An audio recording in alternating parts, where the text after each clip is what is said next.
নমস্কার বন্ধুরা, আজকে আমি বানাচ্ছি গন্ধরাজ ফিশ। তাই জন্য দেখুন কাতলা মাছ নিয়েছি, কিন্তু ভালো করে ধুয়ে নিয়েছি। এদিকে কি কি মশলা নিয়েছি: পেঁয়াজ কুচনো, কাঁচা লঙ্কা, আদা, রসুন, কাজু বাদাম, চারমগজ, টক দই, আর তার সাথে নিয়েছি দেখুন গন্ধরাজ লেবু আর কিছুটা হলো পাতা।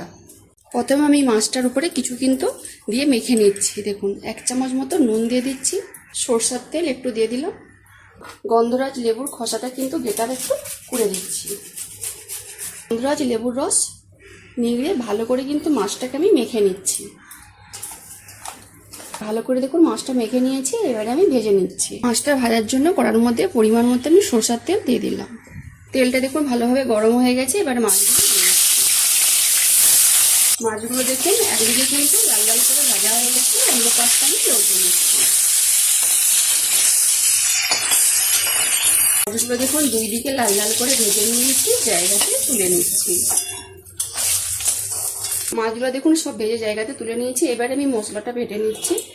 দেখুন পেঁয়াজ, রসুন, আদা আর কাঁচা লঙ্কা একসাথে কিন্তু আমি পেস্ট করে নিচ্ছি। মশলাটা দেখুন ভালো করে পেস্ট করে নিয়েছি, বাটিতে ঢেলে নিচ্ছি। এবারে আমি বেটে নিচ্ছি কাজু বাদাম, চারমগজ, আর তার সাথে দিয়ে দিচ্ছি টক দই, একসাথে কিন্তু পেস্ট করে নিচ্ছি।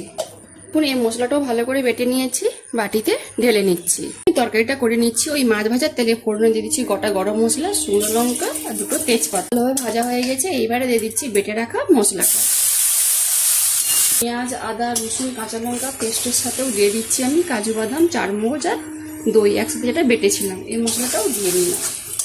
আমি কিছুক্ষণ কিন্তু কষিয়ে নিয়েছি। এবারে দিয়ে দিচ্ছি গুঁড়ো মশলা, 1 চামচ জিরে গুঁড়ো, 1 চামচ ধনে গুঁড়ো, মতো চিনি, পরিমাণ মতো নুন। মশলাটা মিশিয়ে কিছুক্ষণ কিন্তু কষিয়ে নিচ্ছি। মশলাটা দেখুন ভালোভাবে কষানো হয়ে গেছে। এবারে দিয়ে দিচ্ছি আমি পরিমাণ মতো জল। আমি কিন্তু মশলা ধোয়া জলটাই দিলাম। জলটা দেখুন হালকা ফুটতে শুরু করে দিয়েছে। এবারে দিয়ে দিচ্ছি ভেজে রাখা সব মাছগুলো। এবারে আমি উপর থেকে দিয়ে দিচ্ছি দেখুন 3টা গন্ধরাজ লেবুর পাতা নিয়েছি, ছিঁড়ে আমি দিয়ে দিচ্ছি। ঢাকা দিয়ে একটু ফুটিয়ে নেব। গন্ধরাজ ফিশটাকে দেখুন হয়ে গেছে।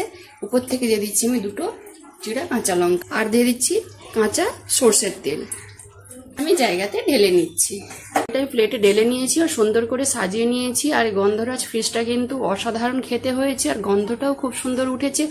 যদি বন্ধুরা রেসিপিটা ভালো লেগে থাকে তাহলে অবশ্যই একবার গন্ধরাজ ফিশটা বানিয়ে খান। যদি খেয়ে ভালো লেগে থাকে তাহলে অবশ্যই একবার কমেন্টে জানাবেন। যেসব বন্ধুরা আমার রান্নার ভিডিও দেখতে পছন্দ করেন তারা ফেসবুক থেকে আমার রান্নার ভিডিওর প্রোফাইলটাকে লাইক, কমেন্ট, বন্ধুদের মাঝখানে শেয়ার করে পাশে থাকবেন। যারা ইউটিউব চ্যানেল থেকে দেখছেন তারা সাবস্ক্রাইব করে পাশের ঘন্টায় ক্লিক করবেন।